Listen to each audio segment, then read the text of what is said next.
thanks for watching this video. I will demonstrate how to add your criterion statement into your rubric for our new assessment cycle. So once you enter your Canvas course, you'll come over to the navigation pane and find Outcomes.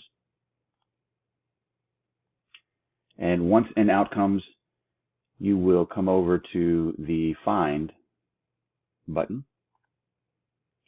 And in the Find button, you will look up the outcome groups.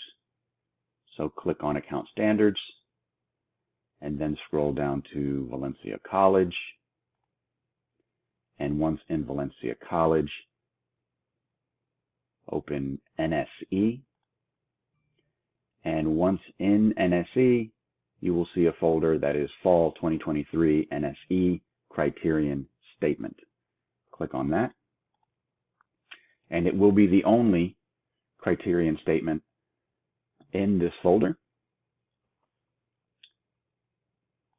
If you open it, it shows you a fuller description of the criterion statement. Go ahead and add it. And once you've added it, go ahead and come down to the Done button on the bottom right. Sorry, it's not completely visible in my screen. I should have opened that a little further, but it is the Done button. And now you have the criterion statement in your course. So to put it in the rubric of your choice, find the assignment that you want to include it.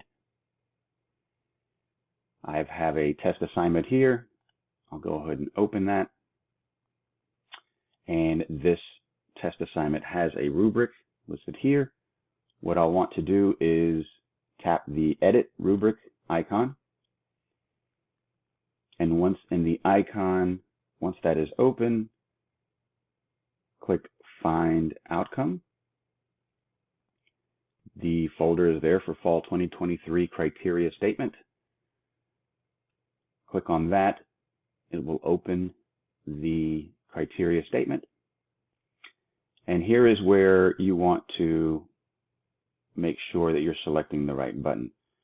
If you do not want this criteria statement to be calculated for grading, you want to deselect this button here where it says Use this criterion for scoring.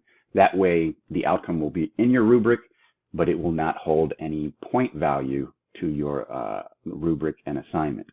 Of course, you can use it for points in your assignment, but if you'd rather not, then just deselect that button there. Click Import. Now you see it is in the rubric. However, it is not calculating these points because it says total points is 5 because of this criteria statement is the only one that's adding value. It's up to you if you use this rubric for grading or not. And then update rubric. And you have successfully included the criteria statement for assessment purposes in your rubric for your assignment. I hope this was helpful. If you have any questions, of course, do not hesitate to be in touch, and I'll be happy to help you out. Thank you.